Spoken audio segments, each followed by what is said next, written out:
आप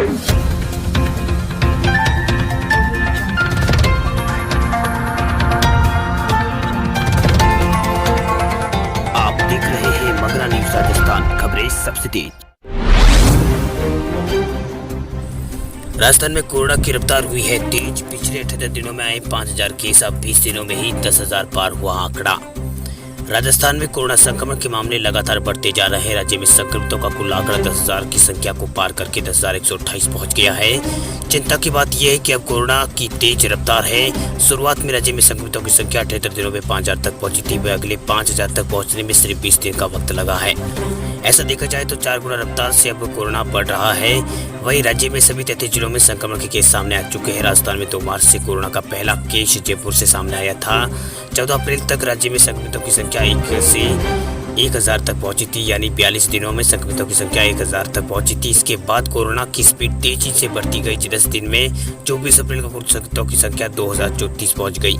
इसके बाद 10 दिन बाद में 4 मई को फिर संक्रमितों की संख्या का आंकड़ा 3,000 के पार पहुंचा, जो 3,061 पर जा पहुंचा। वही 8 दिन बाद यानी 12 मई को कुल पॉजिटिव की संख्या 4,126 पहुंच गई।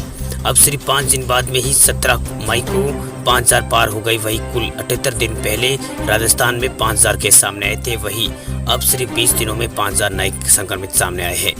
कोरोना के डर के बीच रात की खबर यह है कि 10,128 में से रिकवरी होने वाले लोगों की संख्या 7,384 हो गई है। इनमें से 6,855 को अस्पताल से छुट्टी दी गई है। वह राज्य में अब तक केवल 2,525 एक्टिव केस बचे हैं। वहीं दूसरी तरफ राजस्थान में कोरोना से अब तक 119 लोगों की जान जा चुकी है। जयपुर में सबसे ज्यादा 106 लोगों की जान गई है।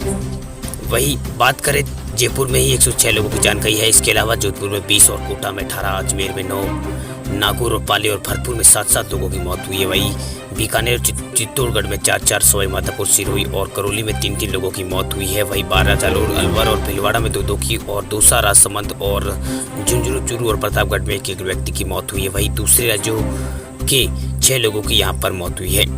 वहीं अनलॉक 1 में 8 जून बाद लो फ्लोर मिनी बसों का संचालन हो सकता है। सरकार की छूट के 2 दिन बाद GSTML की व्यवस्था करने में लगेगा। ऐसा माना जा रहा है कि जयपुर में 10 जून तक बसें संचालित हो सकेगी। सूत्रों का कहना है कि बसें परकोटा क्षेत्र में नहीं चलेगी। बसें में सीट टू सीट यात्री बैठ सकेंगे। वही थर्मल स्क्रीनिंग यात्रियों की जाएगी। यात्री स्वयं अब सैनिटाइजर का उपयोग यात्रियों को करना होगा। वही GSTSL के MD नरेंद्र गुप्ता का कहना है कि सरकार ने रोडवेज बसों की अनुमति दे दी है। जल्द ही लो फ्लोर बसों को रोडवेज को जाने की अनुमति मिलेगी। वही संभावित 8 जून के बाद बसों का संचालन को अनुमति राज्य सरकार दे देगी।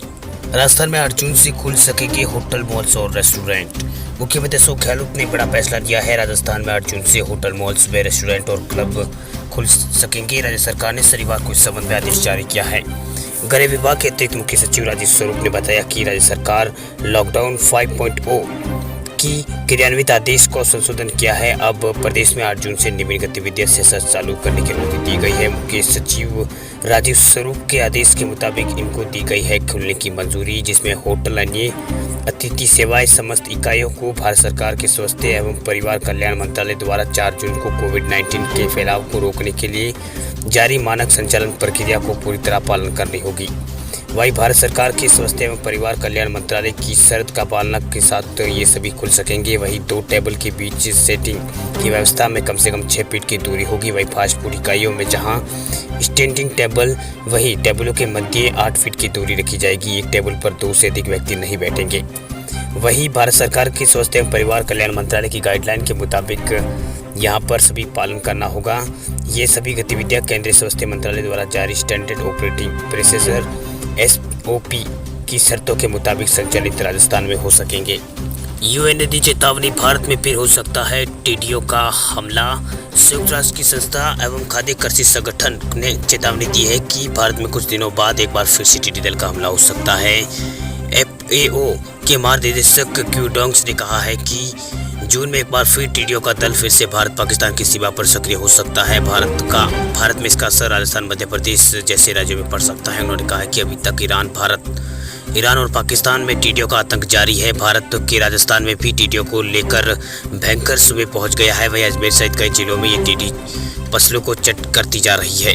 इससे पहले एफओ ने चेतावनी दी थी कि टिड्डियों का दल राजस्थान में जुलाई तक निरंतर आता रहेगा। इसके कई फेज होंगे। वहीं विशेषज्ञों ने भारत के पूर्वी बिहार और उड़ीसा तक टिड्डियों के हमले की चेतावनी जारी की है। गौरतलब है कि टिड्डियों का दल एक दिन में हवा का रुख के मुताबिक 135 किलोमीटर तक उड़ सकती है। 1 वर्ग किलोमीटर का झुंड में 35,000 जितने लोगों का भोजन चट कर सकती है। वही खाद्य और कृषि संगठन के मुताबिक टिड्डियों का हमले से निपटने में भारत को फिलहाल वक्त लगेगा। उन्होंने कहा कि अफ्रीका और पश्चिमी एशिया के लिए संकट ज्यादा गंभीर है। संयुक्त राष्ट्र के विशेषज्ञों के मुताबिक टिड्डियों पर नियंत्रण की कोशिश के बीच कई देशों में हालों में बारिश से टिड्डियों का प्रजनन के लिए अनुकूल मौसम पैदा हो गया है।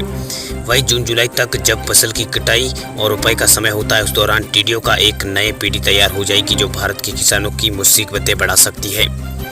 वही महानिदेशक क्यू डोंग्स ने बताया कि कोरोना संकट से जूझ रही दुनिया में टिड्डियों की समस्या गरीबों की खाद्य सुरक्षा के लिए एक बड़ी समस्या पैदा कर सकती है।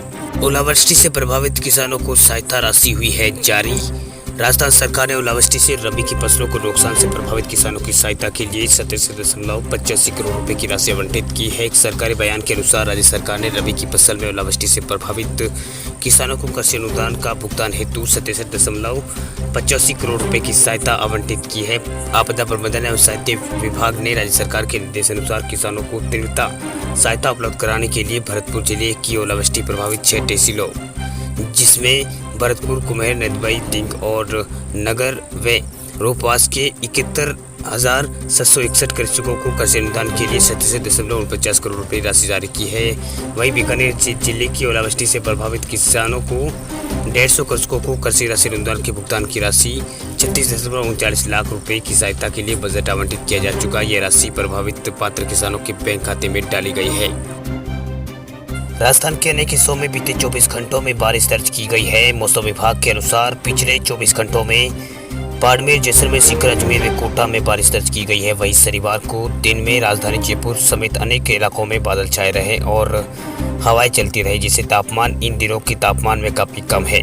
शनिवार के दिन अधिकतम तापमान चूरू में 40.9 डिग्री सेल्सियस दर्ज किया गया है, जो कि राज्य का सबसे अधिक है। इसके अलावा बीकानेर में 39.6 डिग्री तापमान रहा। वहीं कोटा में 39.1 डिग्री, जैसलमेर और गंगानगर में 38.9 डिग्री तापमान सेल्सियस दर्ज किया गया है। वही बात करें जोधपुर जिले की, तो जोधपुर में तापमान 38 डिग्री रहा। वहीं जयपुर में 37.7 डिग्री तापमान रहा। वहीं अजमेर में 36.1 डिग्री सेल्सियस दर्ज किया गया। मौसम विभाग के अनुसार आगामी 24 घंटों में बाड़मेर, हनुमानगढ़, जैसलमेर, श्रीगंगानगर, अजमेर, अलवर, बांसवाड़ा, बूंदी, चित्तौड़गढ़, डूंगरपुर, जयपुर सहित अनेक जिलों में बादल छाए रहने में तेज हवाएं चलने के अनुमान मौसम विभाग ने जताया है। राजस्थान में 12 जून तक स्वास्थ्य मित्रों का होगा चयन। कोरोना के कारण अटकी स्वास्थ्य मित्रों की भर्ती की प्रक्रिया अब शुरू हो गई है। सरकार ने भर्ती प्रक्रिया को फिर से शुरू कर 12 जून तक चयन सुनिश्चित करने का निर्णय किया है। इसके लिए दौसा जिला स्तर पर भी जरूरी दिशा निर्देश जारी किए गए हैं। सीएमएचओ और पीएम वर्मा ने बताया कि प्रत्येक राजस्व गांव में 2 स्वास्थ्य मित्रों का चयन किया जाएगा। इसमें एक महिला और एक पुरुष स्वास्थ्य मित्र होंगे। योग्यता मापदंड पूर्व निर्धारित होंगे। डॉक्टर वर्मा ने बताया कि सभी खंड मुख्य चिकित्सा अधिकारी अपने अपने अधिकार क्षेत्र में सीएचसी और पीएचसी के प्रभारियों को समन्वय स्थापित करते हुए स्वास्थ्य मित्रों का चयन करने के निर्देश दिए गए हैं। सीएमएचओ डॉक्टर वर्मा ने बताया कि निरोगी राजस्थान अभियान में स्वास्थ्य मित्रों के लिए आवेदक आयु 40 से 60 वर्ष निर्धारित की गई है। इसके अलावा राजस्व ग्राम क्षेत्र में शहरी क्षेत्रों में जनता क्लिनिक क्षेत्र से संबंधित वार्ड का मूल निवासी होना और परिवार नियोजन के सिद्धांत अपनाने वाला किसी भी प्रकार के नशे से दूर रहने वाला व्यक्ति चयन किया जाएगा।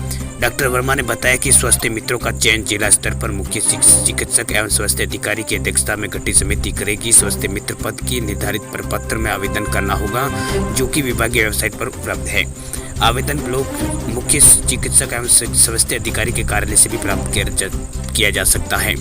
इसके साथ ही आवेदक को अपनी पहचान संबंधी दस्तावेज जैसे आधार कार्ड की फोटोकॉपी, पासपोर्ट साइज की 2 फोटो साथ लाना होगा। उन्होंने बताया कि इस संबंध में राज्य सरकार की ओर से नए दिशा निर्देश जारी किए जा चुके हैं, जिसकी पालना में जिला स्तर पर भी आदेश संबंधित BCMO को जारी किए जा चुके हैं। जिसने आवेदन कर दिया है वो दोबारा आवेदन कर सकते हैं।